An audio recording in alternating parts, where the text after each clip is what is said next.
very dapper. Oh, this thanks. evening. Oh, thank you. Well, it is evening time, so I thought I should make an effort. Are you always smart though? Is it that's your way on stage?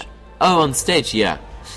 No, yeah, on stage I'm in a t-shirt, but then I get off stage and I put this on. No, I tend to wear a suit. I think it's because I don't have very big shoulders. Okay, so you've got the pads. I've got the pads. My shoulders actually cut away here. I hardly have anything there.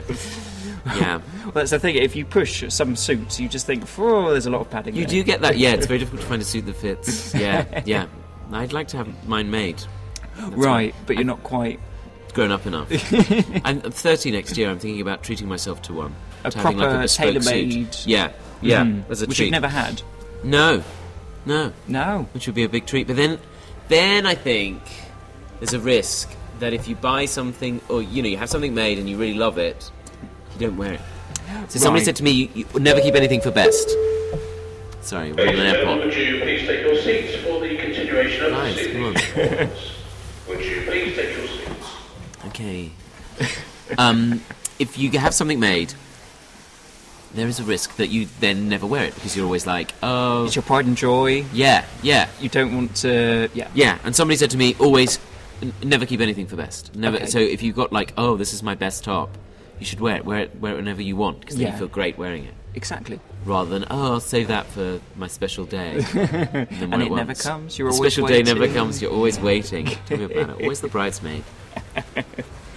But yes, so you're here for two are they called Big Green Comedy? Yes, for the Big Green Week here in Bristol. So do you have to shape your... Get a sign going, that is what it's called. Yes, well, that's the risk, Big Green Week. Yes, it is, yes. You get the name wrong. But do you have to tailor towards... Do you have to... Talking of tailoring, a bit, yeah. I mean, it's very nice and casual as well, and I think the idea of the comedy shows is to just celebrate the fact that it's happening and make people aware of it and give them something to do. But, yeah, so I think, there's been all sorts of different people talking. Vivienne Westwood was talking this afternoon. Was she? Yeah. Oh my God. Yeah, she opened for me. Yeah. She was on earlier. I wasn't in town at that point, but I bet she would be great. Oh, yeah. No, absolutely. Because she's very much a show lady, isn't she? Is she? Yeah. Those clothes. You don't wear clothes like that to be a wallflower. And I imagine she's not somebody who would keep anything for best.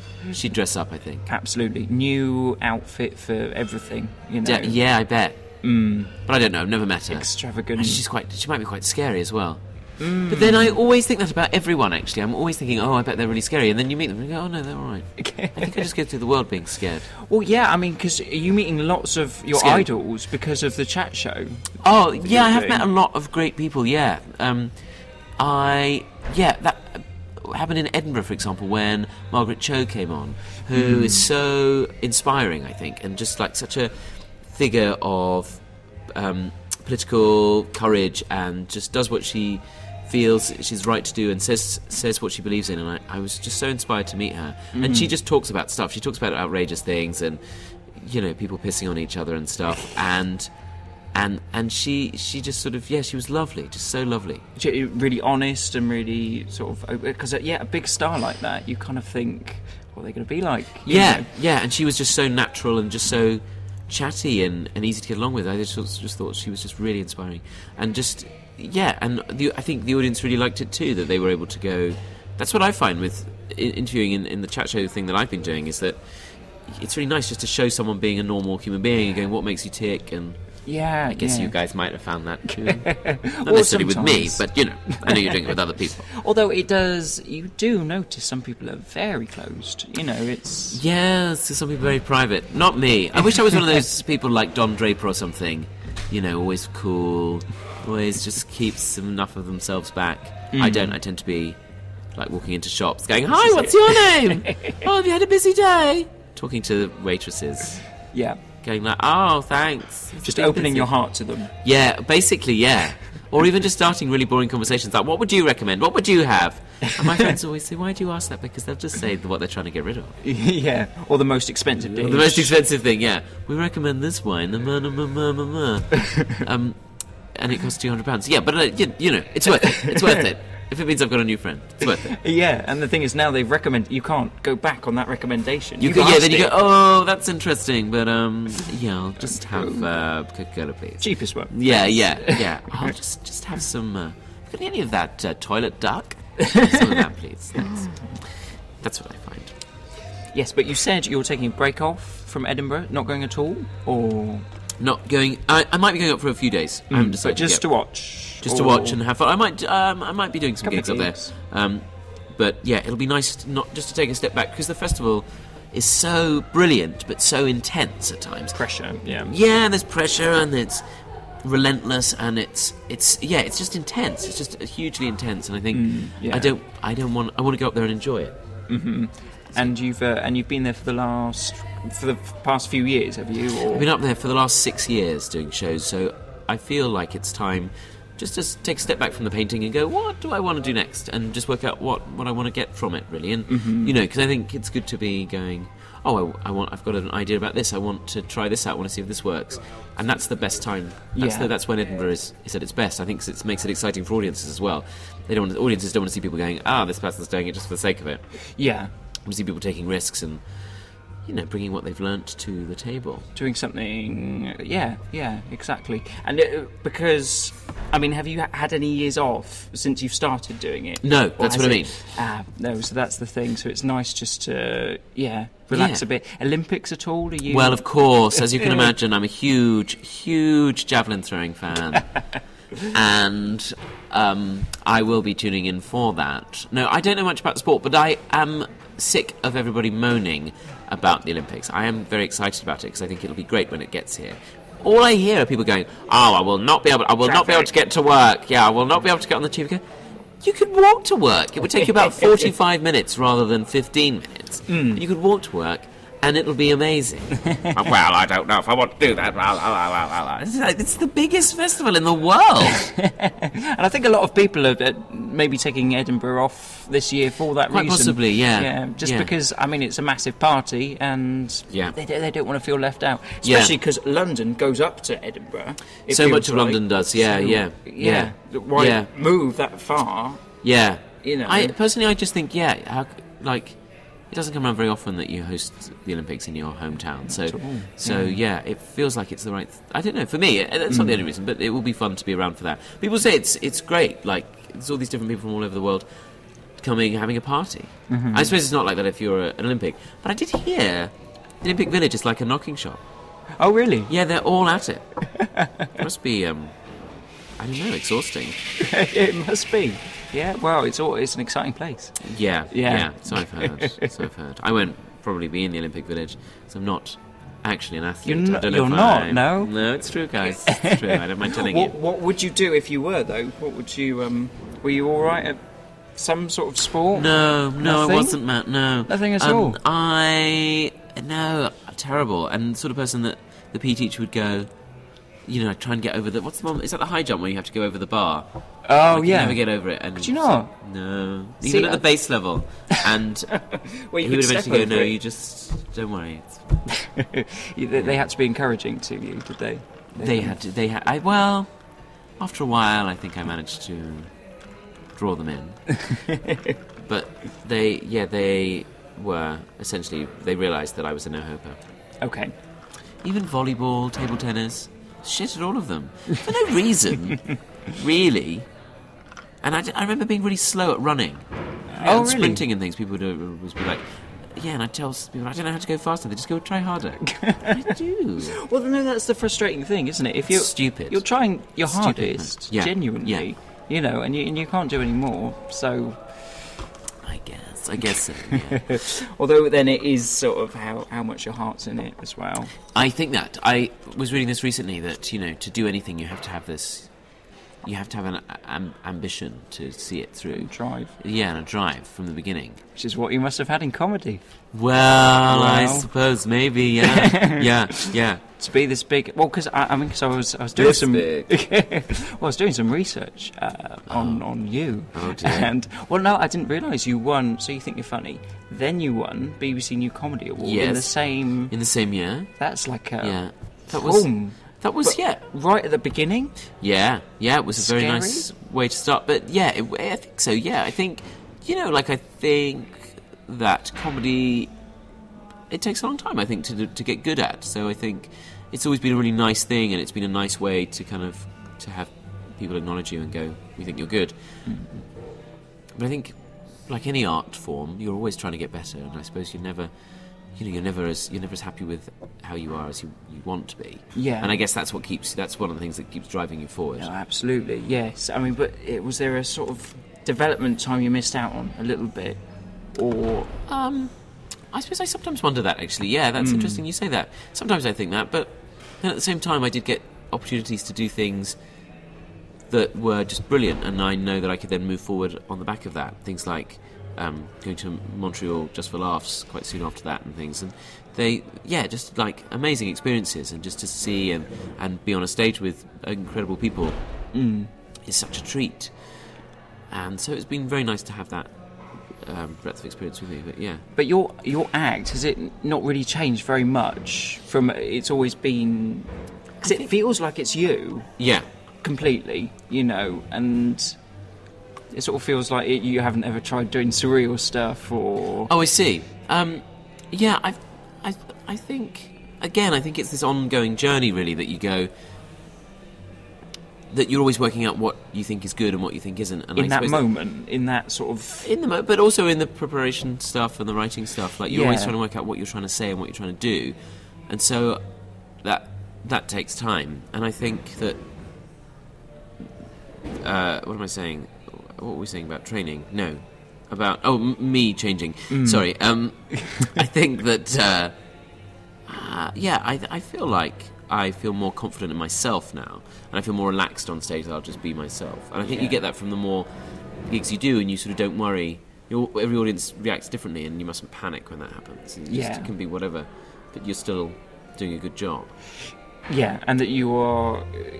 I suppose you can change a little bit depending on what the audience is like. Yeah. You become bigger or camper or whatever. Yeah, to an extent, yeah. But then it is still you, I think so. I suppose you always want to be taking more risks, and you always want to be pushing yourself to do new things and trying new things.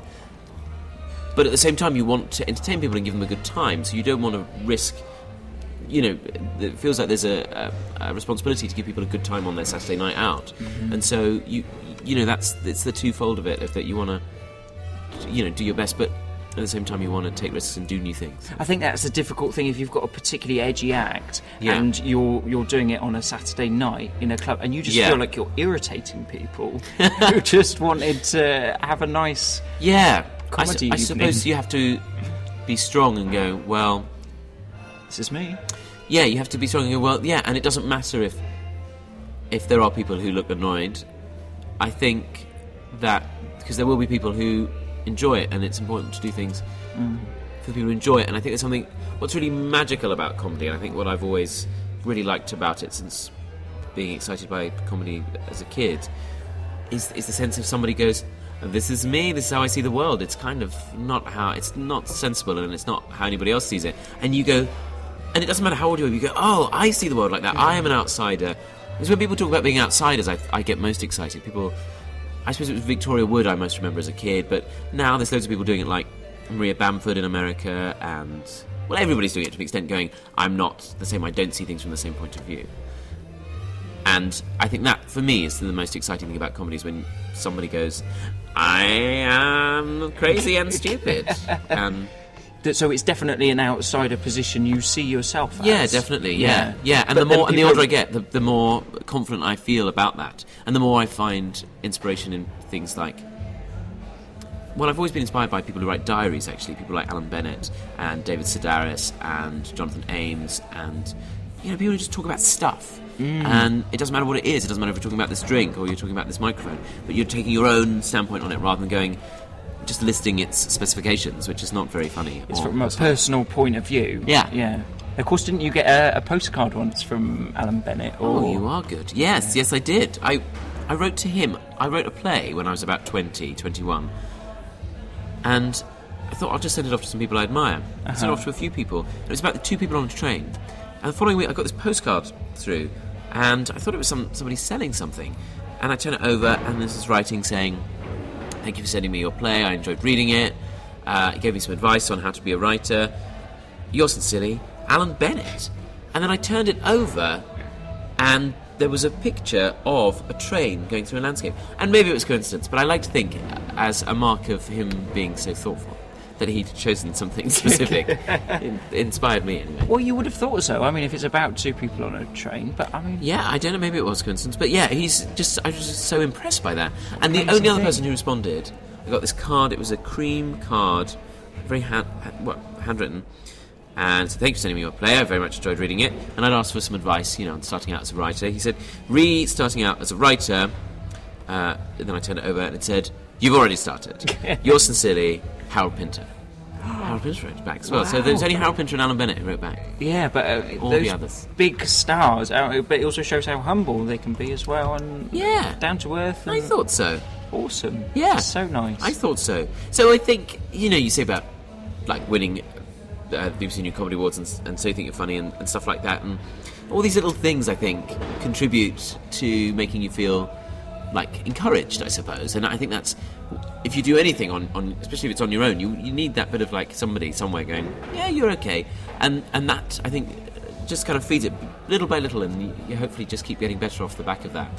Yeah, I suppose especially if you've written something and you probably have no idea about how good it is. You think it's all right, but then you become disillusioned, or you get angry with yourself. And I think particularly with comedy, but other things too that are creative, you're very much on your own. You spend a lot of time travelling on your own as a comedian and staying in hotels and stuff, and then all the thinking time.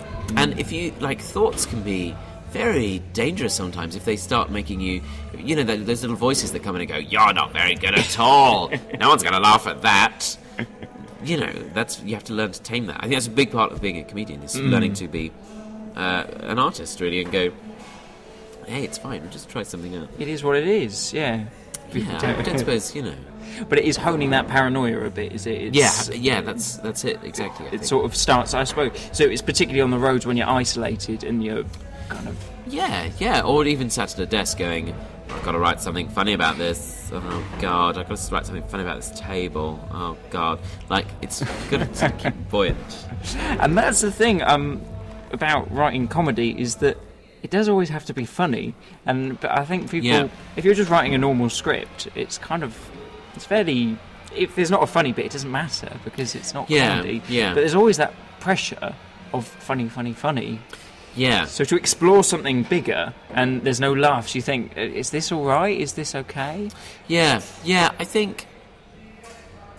Yeah, you have to be true to what you find funny. I think that's what I mean about learning about your own sense of integrity and what you want to do. And that takes time, and, it takes time to have experiences of doing it and trying it and getting it wrong, getting it right.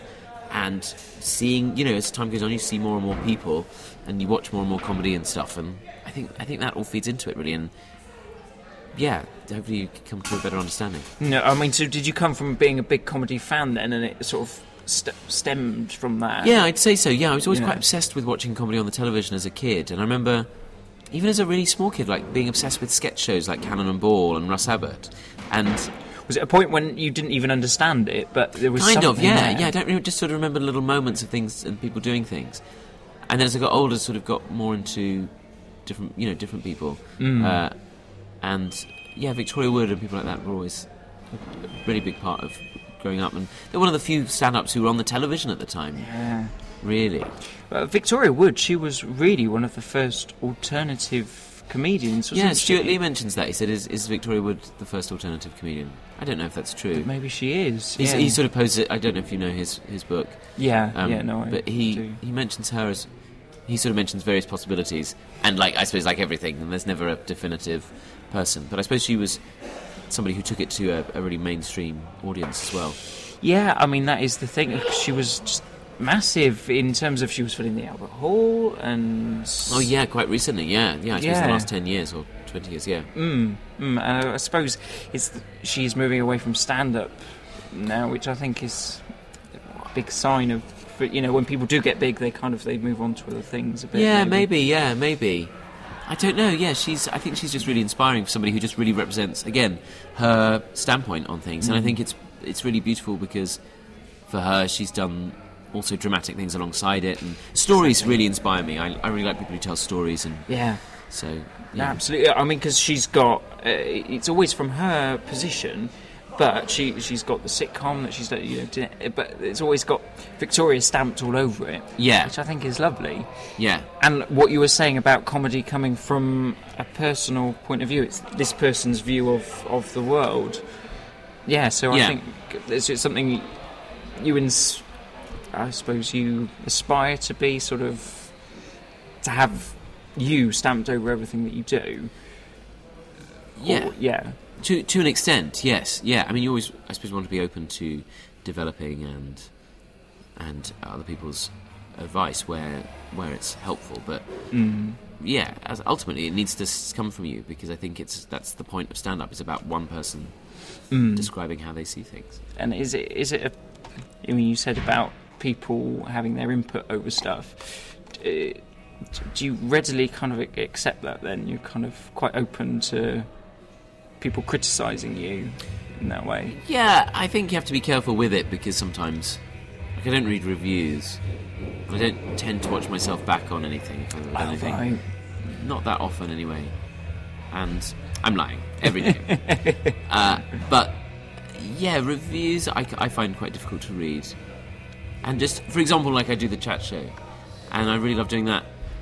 But then, and I think people have really enjoyed listening to it. But then sometimes people will criticise, like, the sound quality on the first episode. And you're like, but I'm doing it myself. Like, I'm learning it, and I edited it myself on GarageBand. I did try, and I think sometimes you have to push that away. Or there's any. I think that sort of criticism was actually was fair, and we have made it much better now, and blah blah blah. But it's like, you just have to do things and go, actually, you know what? I've done this, and I'm glad I did it, because if I didn't do it, then it wouldn't exist. So you have to give yourself credit for that. I think, again, that thing of you spend a lot of time on your own as a comedian, you need to be strong and go, actually, you know what? Like, I did that thing, and I wrote that bit, and I went to that town, and I did my thing. And that's all that matters. And ultimately, if you're proud of it, if you think it's a good thing, then you've kind of achieved, and hopefully enough people are of the same mindset. Yeah, exactly that. Yeah. And I think it's especially when you're publishing stuff on the internet, that there's always going to be criticism. Which is sort of faceless criticism. And I was just talking about it on stage tonight, actually, about, this age of kind of, you can of texting and cyberbullying, online bullying. It's really easy to be like a real arsehole to people without showing your face, and I think that's a very dangerous thing. I mean, so I think it's always worth just protecting yourself from that. And I think that's the thing with social networking, isn't it? I mean, as great as it is, because you've got all these opportunities to kind of be more at one with your audience, I suppose. I mean, because tweeting, you're getting stuff all the time, you're getting feedback, you're building up relationships, but then you've got sort of maybe a nastier side to it as well, Yeah, sometimes. I once had a tweet somebody put out on New Year's Day this year, going, "You've ruined 2012." It's like, oh God, it's not even a day old. So what had you done to ruin 2012? I don't know, actually. Just being you. I think so. I mean, it was weird because I just sat on the sofa. But yeah, I don't know. But that's all right. That sort of thing's fine.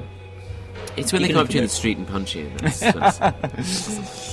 Well, it doesn't happen so much because people have the scared of me. They're scared of my. You're a menacing guy. Well, with your dog, shaved head, and the Rottweiler I always carry. No, at all times. See, I was surprised you didn't come with the Rottweiler. Oh, I wish. That was my friend Louis' Rottweiler called Maggie. Oh right. Yeah. So you don't actually have a dog? I wish I did. No, but I don't. Oh. Yeah, I wish I did. But no, Maggie the Rottweiler was a lot of fun. Mm-hmm.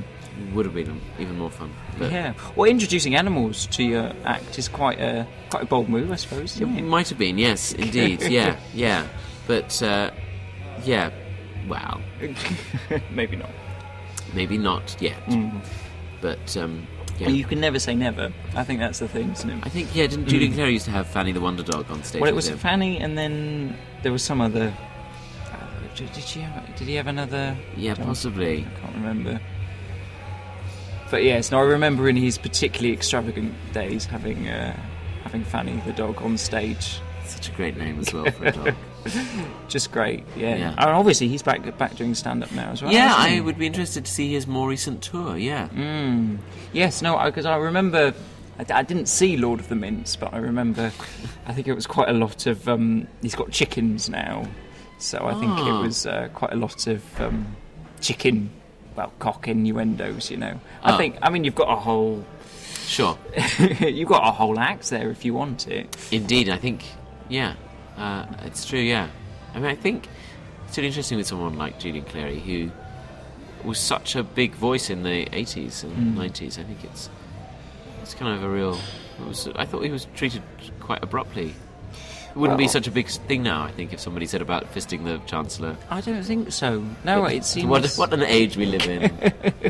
No, it was because it killed his career, didn't it? Apparently.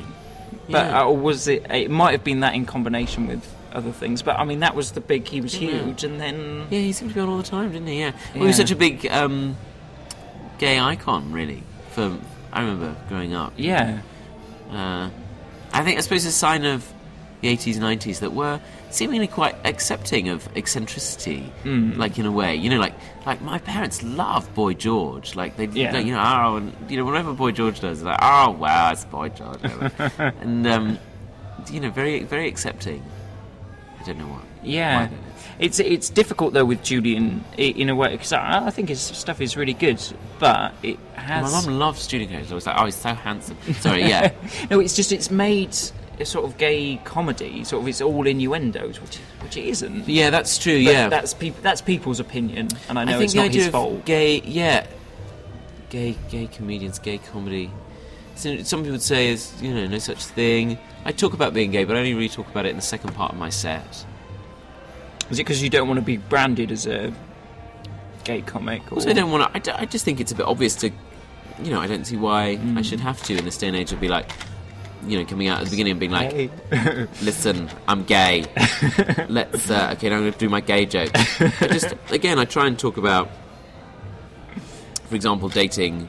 Online dating has been a big thing for gay people. And I try and talk about that in sort of terms of it's an unusual experience. Yeah. But, that anybody can relate to rather than like, here's a thing, you won't understand, No, I think... And as well, like, lots of audiences are made up of lots of gay people. Well, I think it's a big difference now that comedians can come in and talk about their gay relationships just as if it was normal, and I think that's really progressive, whereas perhaps in Julian's day it was, Yeah, I think absolutely. I think it shouldn't be underestimated, like, how much times have moved on. But you look at Simon Amstel just doing this really honest stuff, just from a gay perspective, but he doesn't make a deal out of it. No. So I think is really progressive and really good. Yeah, I mean, I suppose. Yeah, I don't. Yeah, I think. Yeah, I think things. I guess a lot of the time people's attitudes have changed, and I think people, like Graham Norton as well, was a huge kind of watershed for people to go, oh, who's this guy? We really like. Everybody loves Graham Norton. And I think probably 20 or 30 years ago that was less acceptable. Maybe, I don't know. Probably, yeah. And now you look at the chat show thing, I mean... It's dominated by gay people. I mean, yeah, of course you wrote the article, didn't you, about... It's got some why do gay men make such great chat show hosts? Yeah. I concluded that it was, again, about being an outsider, perhaps, growing up, so you're naturally well placed to represent the audience, because you're curious. Or just chatty, generally. Not meaning to stereotype. Thanks so much for doing this. Not at all. Sorry, you're offering me your hand and I've carried on drinking. It's okay. Shall I get the last of the vodka? Yeah. Out of the bottom. Thank you for having me. You're most welcome.